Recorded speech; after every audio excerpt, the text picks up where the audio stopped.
Let's be realistic, Mum. We're talking about which facility is the most cost-effective. My son Mark said it without looking at me. He was tapping his pen on a yellow legal pad, sitting in my husband's armchair.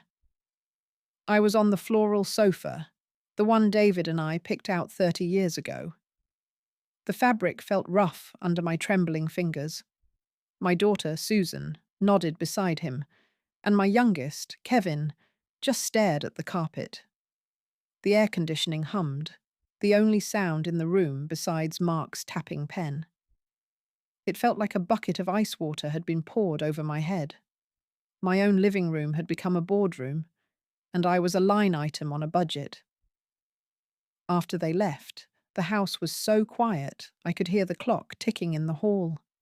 They had left the glossy brochures on my coffee table. Golden Meadows.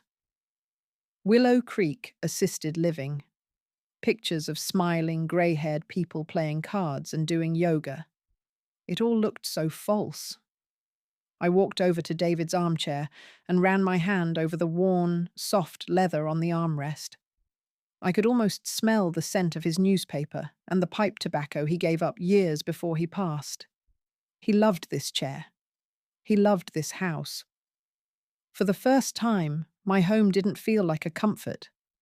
It felt like a battlefield, and I was the last soldier left to defend it. The phone rang the next morning, sharp and loud. It was Susan. Her voice was too cheerful, a sure sign she wanted something. "Hi, Mum. Did you get a chance to look at the pamphlets?" she asked, not waiting for an answer. "The one with the garden is nice, don't you think?" I looked out the window at my own garden, where my prize-winning roses were just starting to bloom. "I'm just so worn out from worrying about you, Mom." She sighed. A little puff of guilt sent through the phone line. "I'll look at them, dear," I said. My own voice sounded thin and strange, like it belonged to someone else. I needed to feel the ground under my own 2 feet, so I decided to walk to the grocery store. It was only 6 blocks. The sun felt good on my arms. I was halfway there when a car pulled up beside me. It was Kevin. "Mum, what are you doing?" he said, leaning across the passenger seat. "You should have called me. It's not safe for you to be walking alone." He insisted I get in, and the 2 bags of groceries he bought for me felt like a lecture. Back in my living room, he saw the brochures still on the coffee table. He gave me a soft, pitying look. "It's for the best, Mom," he said, patting my shoulder. I felt like a child being told to eat my vegetables.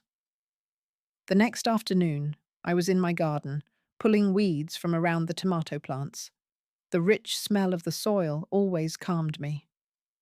That's when I heard my neighbour, Carol, talking on her phone on her patio next door. Her voice carried right over the fence. "Oh, it's a blessing, really," she said. "Eleanor's kids are finally putting her in a home. It's about time. The yard's been looking a bit shabby lately." The trowel fell from my hand. The sun felt hot on my neck, a burning shame that had nothing to do with the weather. My private, painful secret was now just neighborhood gossip. The next morning, an email pinged on my computer. It was from Mark.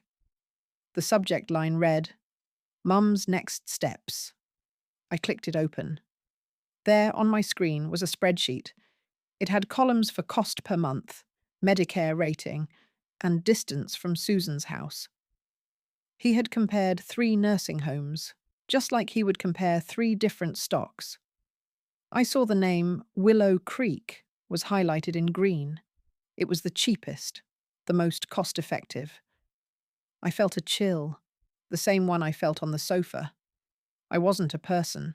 I was a line item on a budget, a problem to be solved with maximum efficiency.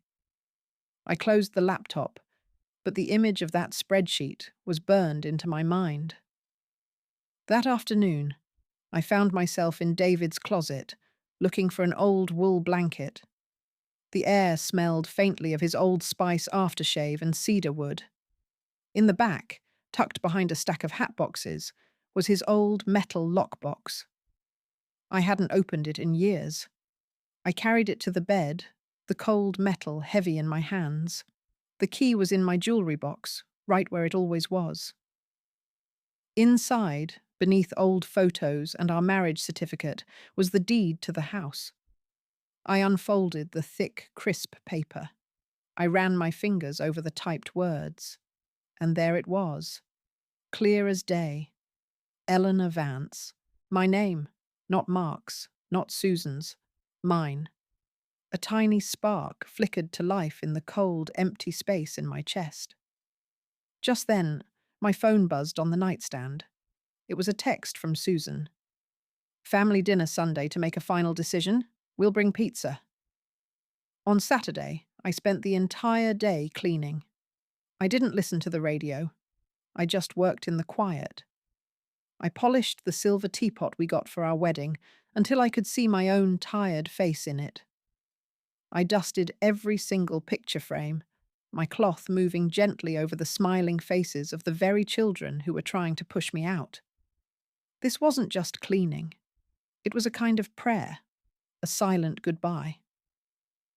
I touched the worn spot on the kitchen floor where I'd stood for 50 years, making their school lunches. I straightened the quilt on my bed, the one David and I had picked out. I wasn't making a list of things to pack.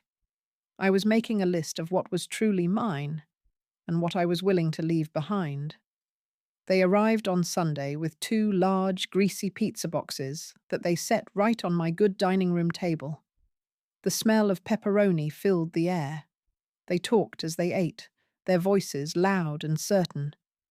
They didn't ask me what I thought. They told me. The sale of the house should cover a good 2 years at Willow Creek, Mark said, wiping his mouth with a paper napkin. Plus, we can sell Dad's old things, the tools, the books. That should help. They were already spending my money. They were selling my husband's memories before I was even gone. Susan nodded. It's the most sensible plan, Mom. Kevin just chewed his pizza and looked down at his plate. They talked about my life as if it were a business that had to be liquidated. I looked at each of them. Mark, the banker, seeing only numbers. Susan, the martyr, sighing about how much this was all taking out of her. And Kevin, my sweet, lost Kevin, just following along.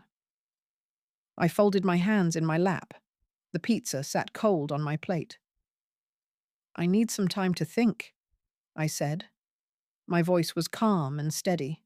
It surprised even me. Please leave the spreadsheet. They looked at each other, a little flicker of victory in their eyes. They thought I was surrendering. Mark slid the printed spreadsheet across the table. Of course, Mom. Take your time. We'll call you Tuesday. They packed up the leftover pizza and left, satisfied. The moment I heard the front door click shut, I walked to the phone and looked up a number I hadn't dialed in 20 years. The moment the front door clicked shut, I walked to the kitchen. My hands were shaking, but my mind was clear. I pulled David's old address book from the junk drawer, the one with the cracked leather cover. I flipped through the pages, past names of people long gone, until I found the one I was looking for. Judith, my old college roommate. Her number was for a place in Arizona, where the sun shines and people mind their own business. I dialed the number, my heart thumping against my ribs. After 3 rings, a crisp voice answered. Judith speaking? Judy, it's Eleanor Vance. There was a short pause. Ellie? My goodness, it's been years. Is everything all right? And just like that, the dam broke. I told her everything. The meeting in my living room, the spreadsheet, the way they spoke about me like I was a piece of furniture they needed to move. I didn't cry. My voice was low and steady. When I finished, there was a long silence on the line. I heard the faint clink of ice in a glass. All right, Judith said finally. Her voice wasn't full of pity. It was full of steel. Here is what you are going to do. First, you are going to say nothing, not a word. Your silence is your greatest weapon right now. Let them think you're considering their shabby little plan. The next morning, I walked to the public library. I hadn't been there in ages. The air inside smelled of old paper and floor wax. I sat down at a computer in the corner, the monitor buzzing softly. My children monitored my bills and my internet at home. They called it helping me avoid scams. I called it spying. My fingers trembled a little as I typed into the search bar.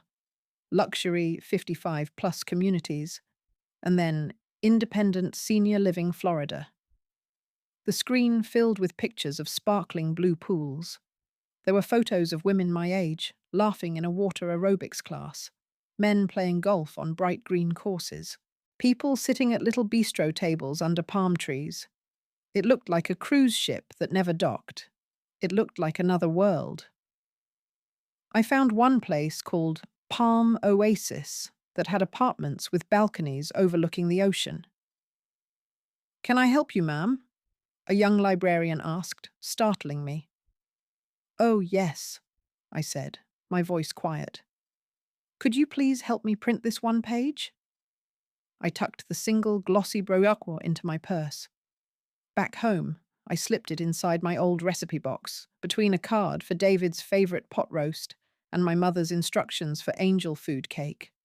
It was my secret, my one little seed of hope. Judith had given me a name, a real estate agent named Brenda, who was, in her words, a shark in a cardigan. I couldn't call her from my home phone. Mark would see the number on the bill, and the whole plan would be over before it began. So I went to the drugstore and bought one of those pay-as-you-go phones. It felt silly, buying a burner phone, like some kind of television spy. The plastic packaging was hard to open with my arthritic fingers. I took it to the park and sat on a bench, the cool metal a shock through my thin coat. I dialed Brenda's number. "Brenda Gallo," a professional voice answered. "My name is Eleanor Vance," I said. "Judith recommended you. I need to sell my house, quietly." There was no judgment in her voice, only business. "I understand completely, Mrs. Vance. When would be a good time to see the property?" We made an appointment for the next day. As I hung up, I looked at the little plastic phone in my hand. It felt heavier than it should. I wasn't asking for permission to live my own life. I was just making the arrangements. Brenda arrived the next afternoon, right on time. She was a neat, compact woman with kind eyes and a firm handshake. She didn't look like a shark.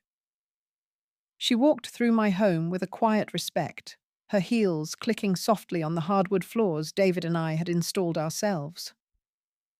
"You have a lovely home, Eleanor," she said, running a hand over the smooth oak banister.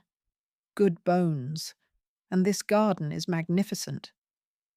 She saw the years of love I had poured into the place. She didn't see it as an asset to be liquidated. She saw a home. We sat at my kitchen table, the afternoon sun streaming through the window. "Your children," she said carefully, looking at her notes.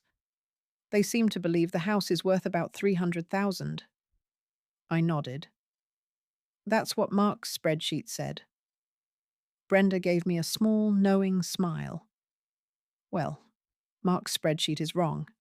In this market, with this location, I believe we can get closer to 500, maybe more. And we can get it in cash, with a quick closing." The number hung in the air between us. $500,000. It was more than a number. It was freedom. It was a balcony by the ocean. As Brenda was gathering her papers to leave, a familiar car turned onto my street. My heart leaped into my throat. It was Kevin. "He can't see you here," I whispered, my voice tight with panic. Brenda didn't miss a beat. "Back door," she mouthed, grabbing her briefcase. I led her through the laundry room and slipped her out, just as I heard Kevin's key in the front lock. My heart was hammering so hard I could feel it in my ears. "Mom?" he called out. "I'm here."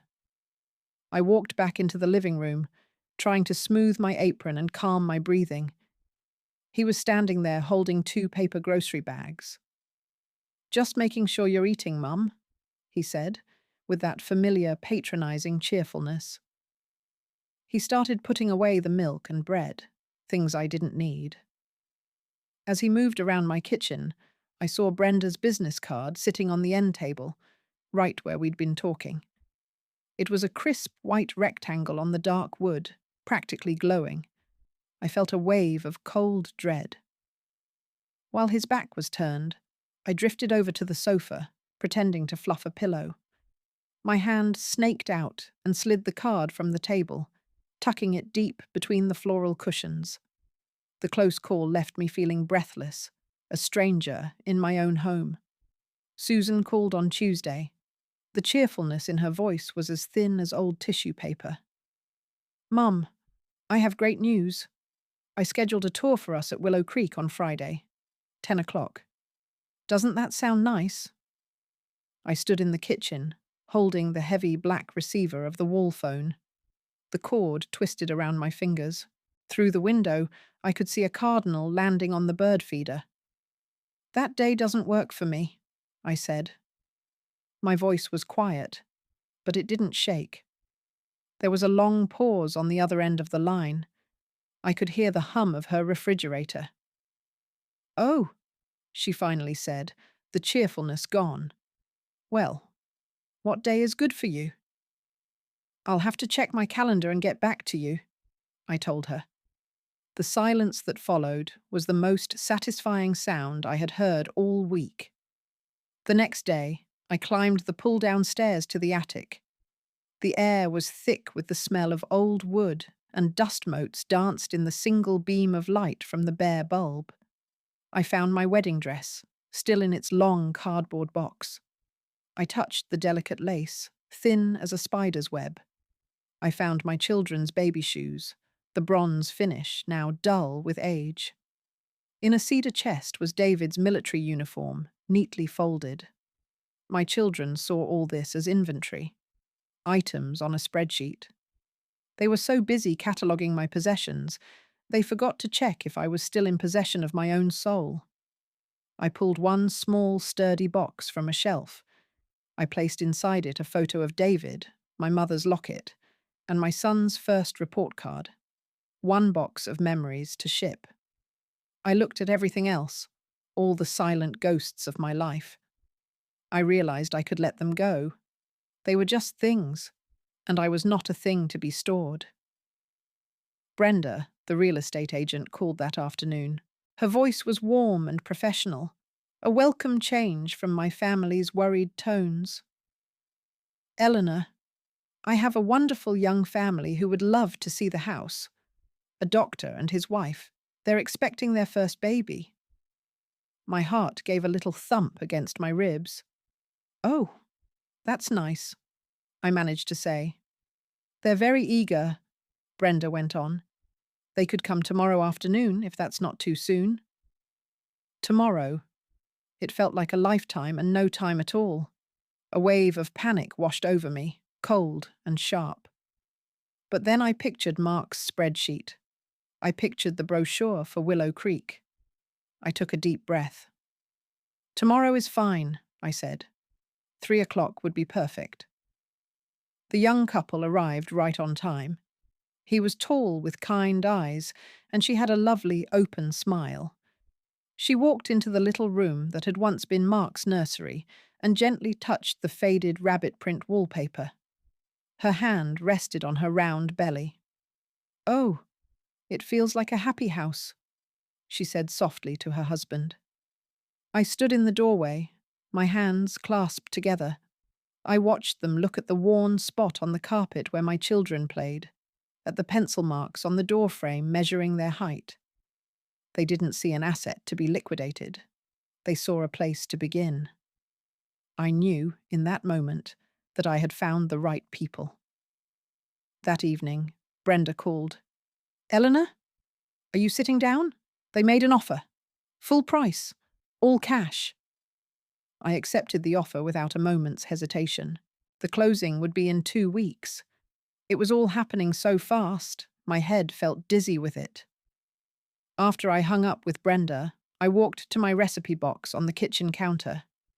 I pulled out the folded brochure for Palm Oasis. The picture showed a bright, clean apartment with a balcony looking out over the turquoise ocean.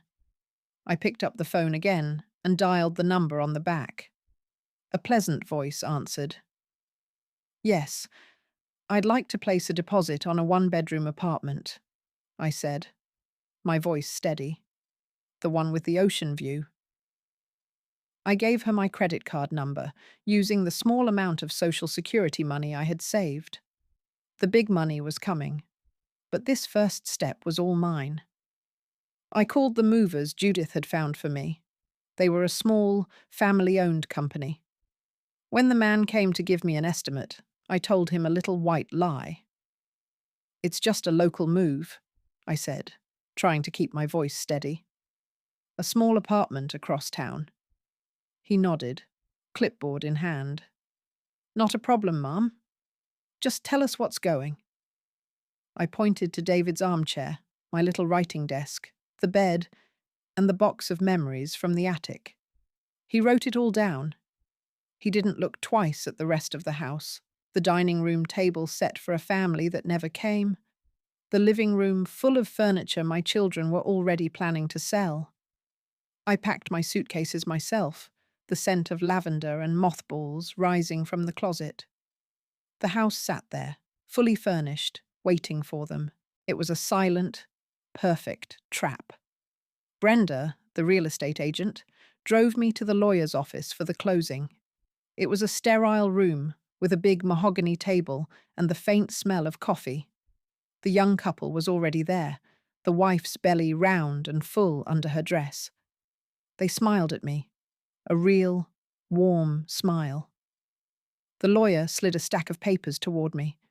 My hand trembled just a little as I picked up the pen. I signed my name, Eleanor Vance, over and over. The sound of the pen scratching on the thick paper was the only noise in the room. Then, the lawyer handed me a certified check. I looked at the number and felt my breath catch. It was more money than I had ever seen in my life.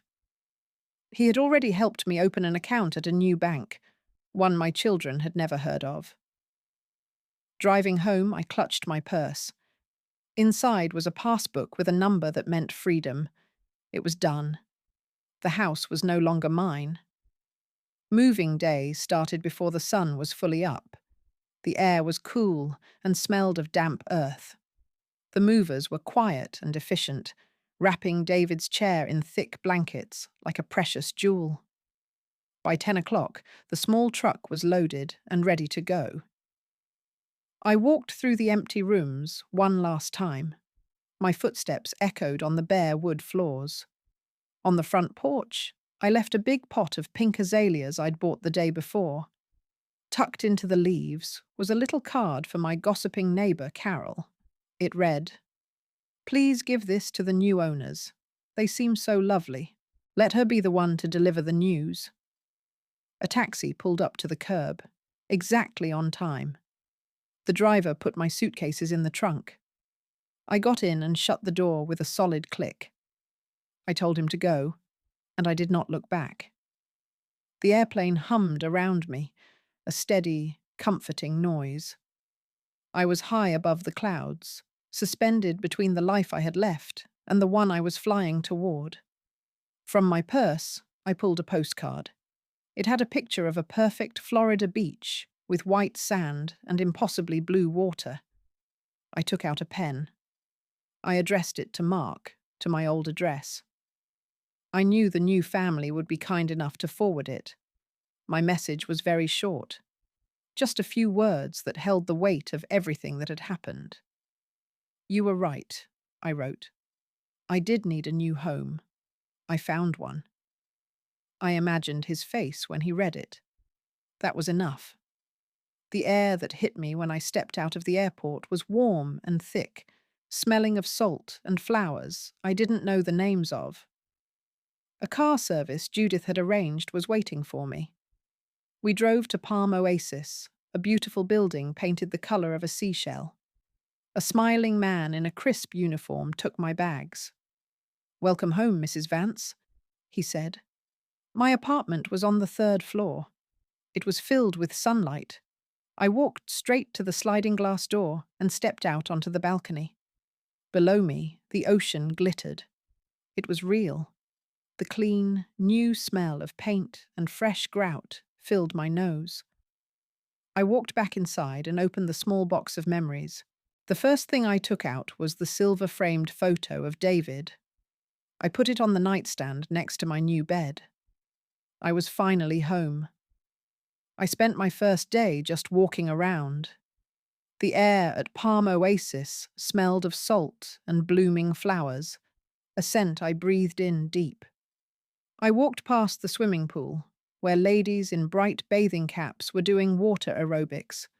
The sound of their laughter splashed through the air. I visited the library, which was quiet except for the soft hum of the air conditioner and the rustle of turning pages. For dinner, I sat in a grand dining hall with real tablecloths and had salmon. I spoke to more people my own age in that one day than I had in the last 5 years combined. Before I went to bed, I walked to the front gate. There was a blue mailbox right outside. I slipped the postcard to Mark into the slot. It made a soft thump as it landed inside. The next afternoon, I was sitting on my new balcony, feeling the warm breeze on my face. I had a tall glass of iced tea, the condensation making a little ring on the table. The view of the turquoise water was so peaceful. Then my phone rang. The sound was harsh and out of place. I looked at the screen. It was Mark. I let it ring 3 times before I picked it up. His voice was tight, like a wire pulled too thin. "I just drove by the house," he said, with no hello. "There's a sold sign on the lawn. What is going on?" I took a slow sip of my iced tea before I answered. "Yes, I sold it," I said, my voice calm and even. "The closing was yesterday." There was a sputtering sound on the other end of the line. "You what? Without telling us? Mom, what about our inheritance? What about the plan?" His plan, I thought, not mine. "It was my house, Mark," I said, keeping my voice soft. "This is my plan." And for the first time in my entire life, I hung up the phone on one of my children. The silence that followed felt clean and new. My phone immediately began to buzz and light up like a firefly caught in a jar. A text from Susan came first. "How could you be so selfish after all I've done for you?" Then a voicemail from Kevin. "Mum, please call me. Mark is going crazy. We're worried about you." Text after text, call after call. It was a digital storm of their panic and their anger. I looked at the phone buzzing on the table, a frantic, angry little machine. I picked it up, held down the side button, and turned it to silent. The buzzing stopped. A day later, the postcard must have arrived. My phone lit up with a new message from Susan. It was a picture of the postcard I had sent, the one with the sunny beach, lying on what looked like Mark's kitchen counter. Below the picture was a line of angry text. "A postcard? You humiliate your family and all you send is a cheap postcard? Where are you?" I looked at the picture of the sunny beach she had sent me. Then I looked out my window at the real thing. I set my phone down and didn't reply. Mark's voicemail came the next morning. It was long and rambling, his voice tight and ugly. He talked about lawyers and something called financial elder abuse. He said I was clearly not of sound mind to have made such a drastic decision without their expert guidance. The nerve of it, calling me crazy for taking control of my own life. I listened to the whole thing, my hand steady, not a tremor in it, The hum of my new refrigerator was the only other sound in the room. When his voice finally stopped, the silence felt clean. I didn't delete the message. Instead, I forwarded the whole ugly recording to Judith, my lawyer friend. 5 minutes later, my phone pinged with a text from her. It contained a single word: hilarious. A few days later, Judith's plan unfolded. A certified letter arrived at Mark's office, at Susan's suburban house, and at Kevin's apartment. I didn't see the letters myself, but my lawyer read a copy to me over the phone. His voice was calm and professional. The letter stated that I, Eleanor Vance, was in excellent physical and mental health. It said that I had full legal control of all my assets, which were now held in a secure and professionally managed trust. And it ended with a very clear instruction: all future communication regarding legal or financial matters should be directed to his office. It was the final, quiet, legal checkmate. There was nothing left for them to argue about. With the silence that followed, I decided it was time to actually live in my new home. I saw a flyer for a water aerobics class in the community centre. I hadn't worn a swimsuit in 20 years, but I bought a simple blue one at the gift shop and went. The water was warm and felt soft on my old joints. The instructor was a cheerful young man named Leo who called everyone Superstar. "All right, superstars, let's get those knees up," he'd shout over the cheerful music. I felt silly at first, splashing around with a dozen other grey-haired ladies. Then, trying to kick a foam noodle, I laughed so hard I swallowed a mouthful of pool water. It felt wonderful. That evening was the community book club. I almost didn't go, but the thought of my empty apartment felt worse. We were discussing a modern novel that everyone else seemed to love. I thought it was sentimental nonsense. A woman with sharp, intelligent eyes and a silver bob was sitting across from me. She rolled her eyes when the club leader praised the book's emotional depth. After the meeting, she came over to me by the sad little coffee urn. "The hero had the personality of a damp dish rag, didn't he?" she said with a dry chuckle. Her name was Evelyn. We skipped the coffee, went to the community lounge, and discovered we shared a love for a good glass of Chardonnay. I had found a friend. A week later, my phone rang with an unknown number. I almost let it go, but something made me answer. It was Kevin. His voice was small, hesitant. Nothing like the confident son who had driven me home from the grocery store. He didn't yell. He didn't demand. He just asked one simple question. "Mum, are you okay?" It was the first time one of them had asked about me, Eleanor, and not about the house or the money or their inheritance. I walked out onto my balcony and looked at the palm trees swaying in the breeze. "I'm more than okay, Kevin," I said, and my voice was perfectly steady. "I'm happy." The line was quiet for a long moment, and I wondered if he had even heard me. I went shopping the next Tuesday, not for groceries, but for clothes. In a little boutique near the beach, I found a bright yellow sundress. It was the colour of a lemon drop, the kind of thing I hadn't worn in 30 years. For a decade, I had dressed in beige and grey, trying to be invisible, trying not to be a bother. I bought the dress. That evening, I wore it to dinner. The fabric was light and cool against my skin. When I walked into the dining room, Evelyn's eyes lit up. "Well, look at you, Eleanor," she said, smiling over her wineglass. "You look like a ray of sunshine." "I feel like one," I told her, and it was the truest thing I'd said all year. For the first time, I felt like I was dressing for myself, not for a funeral I might have to attend. A few days later, a thick manila envelope arrived, forwarded from my old address. The return address was the Homeowners Association. I opened it right there in the lobby, the air smelling of fresh flowers and floor polish. It was an official violation notice. The new family, the doctor and his wife, had put up a tire swing on the old oak tree in the front yard. This, apparently, was against Rule 7b, subsection C. I pictured my old neighbour, Carol, peering through her blinds. I imagined the stuffy HOA president, Mr. Gable, dictating the letter. I smiled, thinking of that young family and the joy that tire swing would bring their child. I pictured them fighting the notice, full of energy and life. They were the right people for that house. I tore the letter into 4 neat pieces and dropped them into the lobby trash can. I wondered what other ghosts from my old life would try to find me. My new routine felt as comfortable as a well-worn sweater. Water aerobics was at 9, where a young man named Carlos called us all superstar.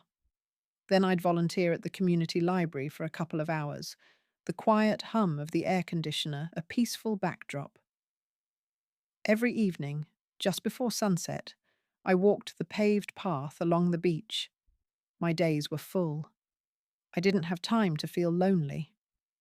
One afternoon, I was sitting in a comfortable armchair reading a novel when my apartment phone buzzed.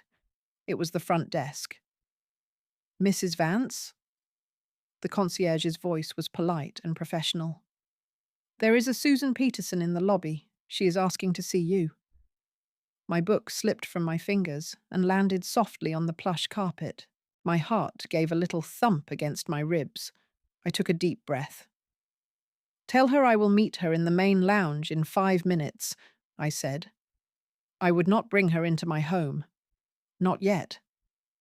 I met Susan in the lounge, a big, airy room with wicker furniture and tall palm plants. I chose 2 chairs near a window, in the open, not in a quiet corner.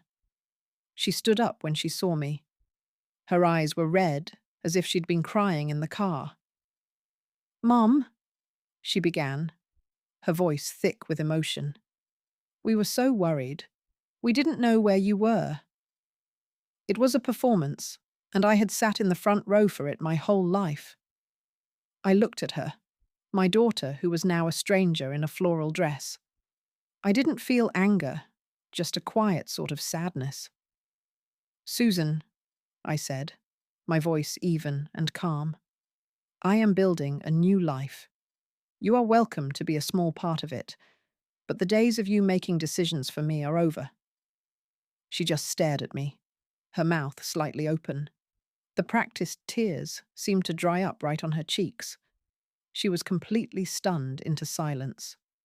That week, I signed up for a memoir writing class that met on Wednesday afternoons.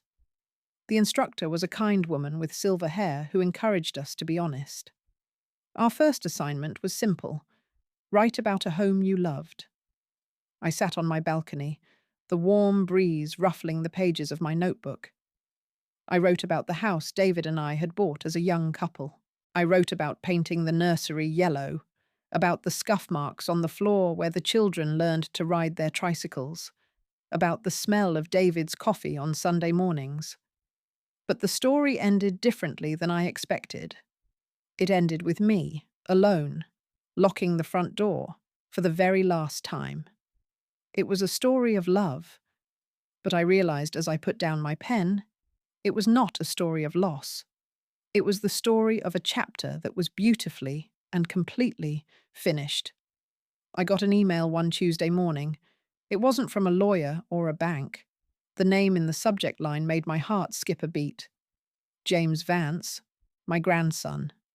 Mark's oldest son, away at his first year of college. I clicked it open, my hand trembling just a little. The message was short. "Grandma," it said, "Dad is furious, but I think what you did was epic. Can we FaceTime sometime? I miss you." I put my hand over my mouth.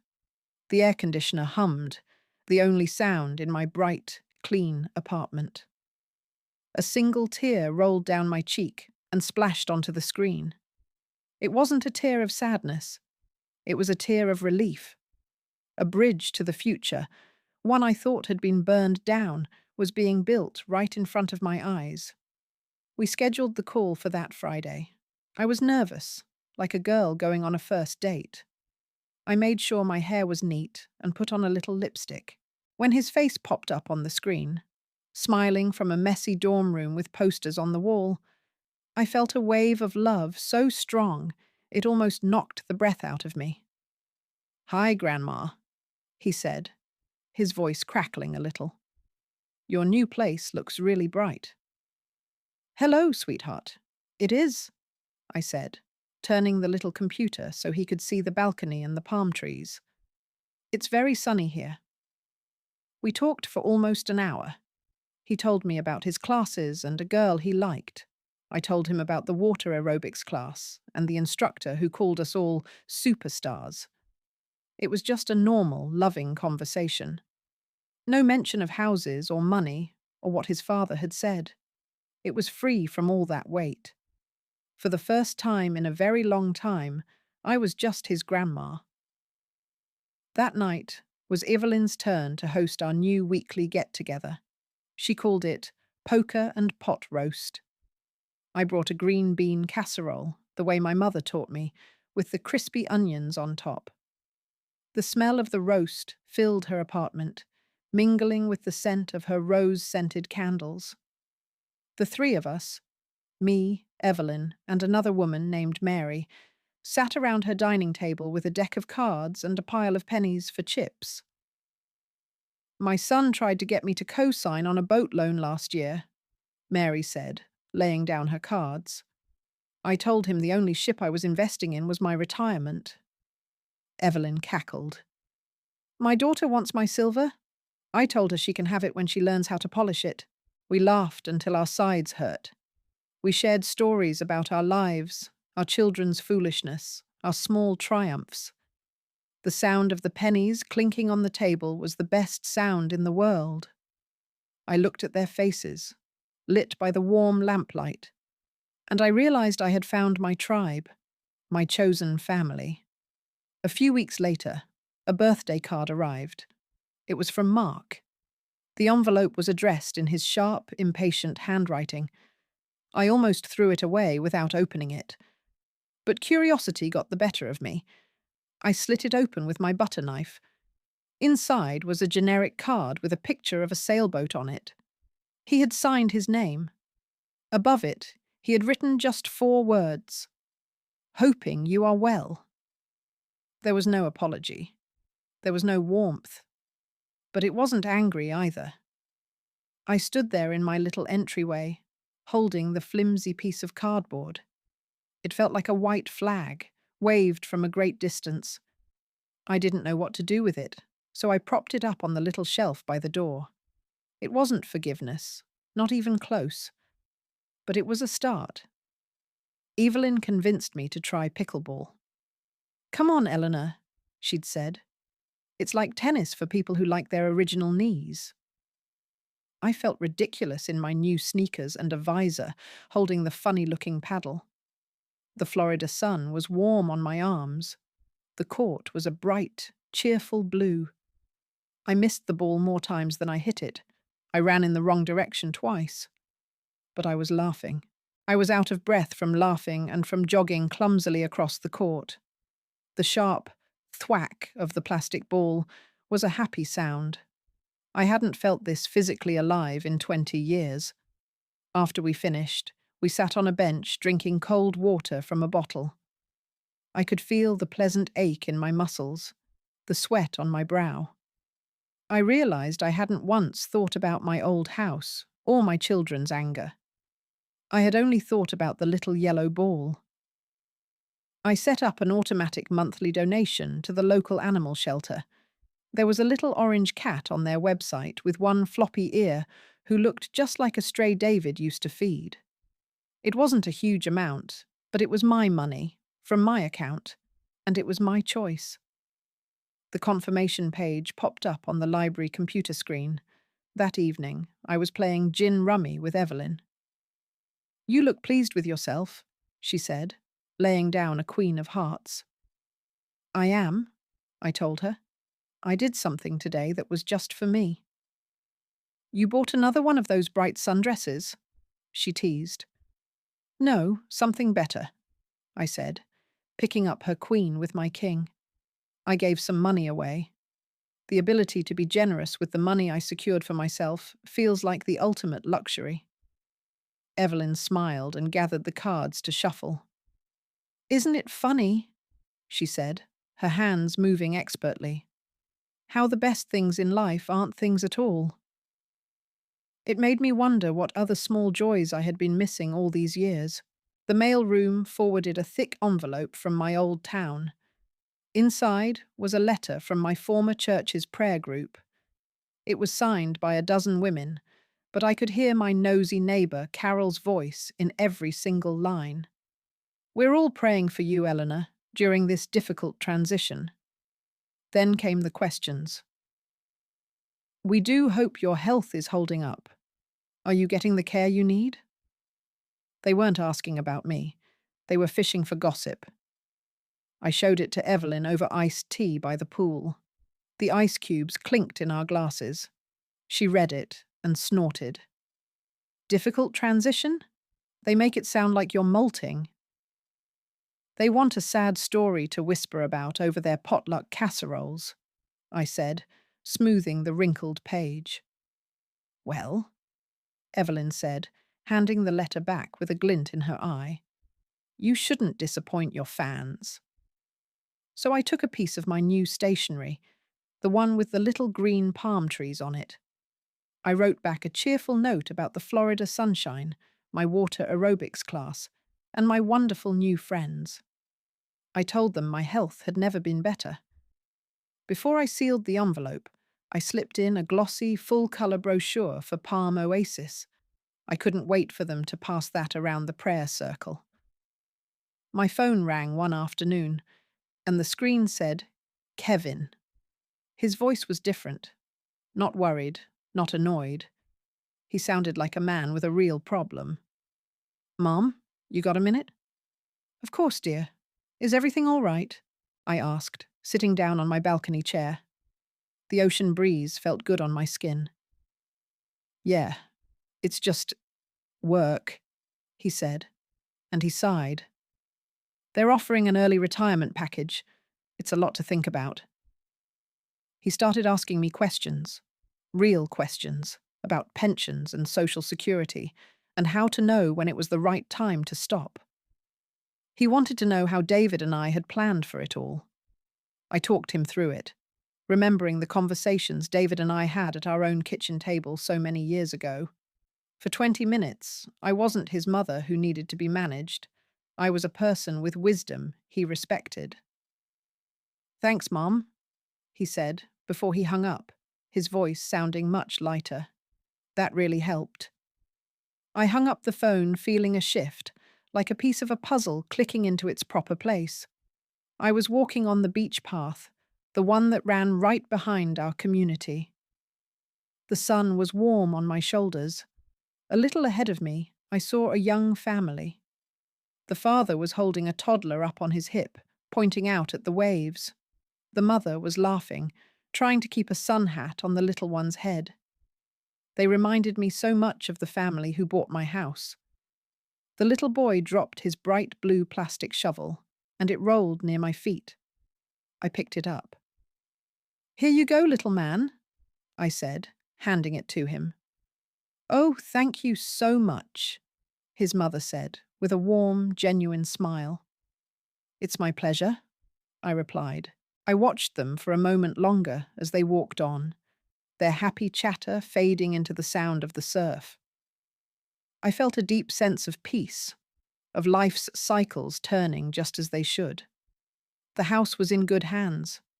A new family was making new memories there. My old life wasn't gone. It had just been passed along, and I was finally free to build my own. My grandson, James, came to visit for his spring break. He was a good boy, with David's kind eyes. I decided to host a little dinner party on my balcony, just the three of us, me, James, and Evelyn. I made the pot roast recipe that James always loved, and the air smelled rich and savoury as the sun began to set. We sat outside as the sky turned pink and orange over the water. Evelyn told James stories about her days as a professor, and James told us about his college classes. "So, what do you think of the new place?" I finally asked him.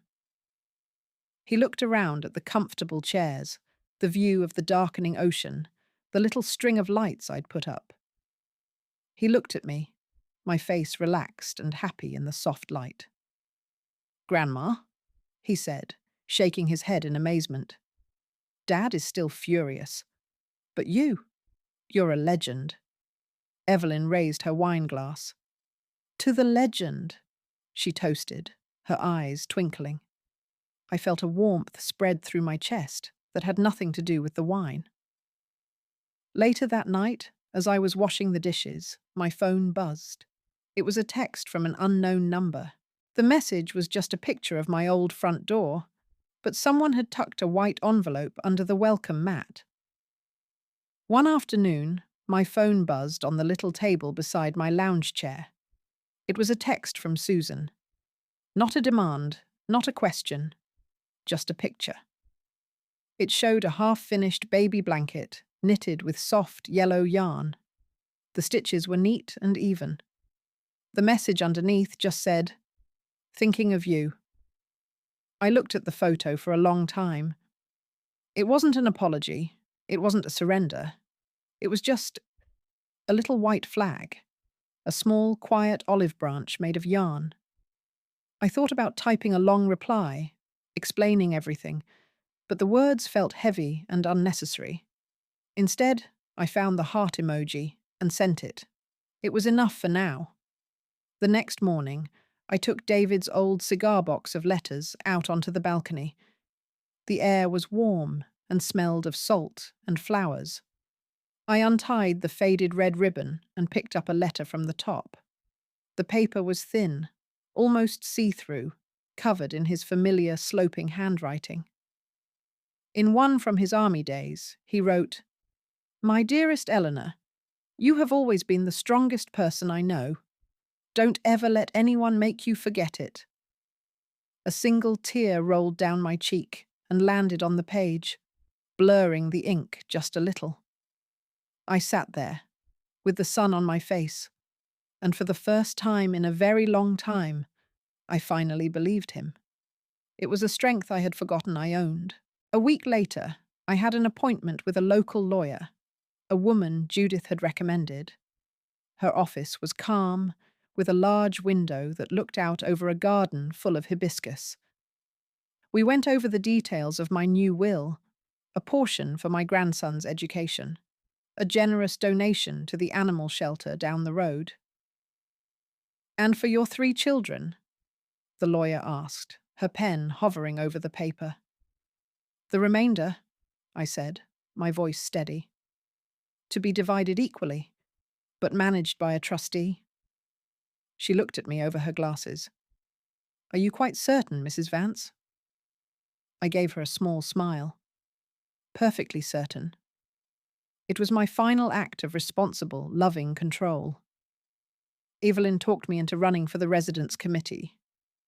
"Goodness, no," I told her over coffee. "I'm retired from committees." "Nonsense," she said, waving her hand. "They want to schedule another lecture on Medicare Part D. We need someone with common sense to plan the social calendar." To my own surprise, I was elected. At my first meeting, I suggested we start a poker and pot roast night.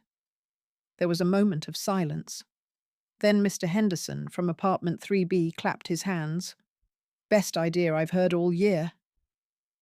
I felt a warmth spread through my chest, the feeling of being useful for my mind, not just for my money. I woke before the sun. I made myself a cup of Earl Grey tea and took it out to the balcony. The sky was turning from deep violet to a soft, pearly pink over the ocean. A light mist was rising from the water. I watched the pelicans as they began their morning ritual, gliding low over the waves before diving, swift and certain, for their breakfast. The air was still and cool on my skin. I took a slow sip of my tea, the warmth spreading through my hands. I wasn't waiting for my children to call. I wasn't waiting for an apology. I wasn't waiting for anything at all. I was simply living.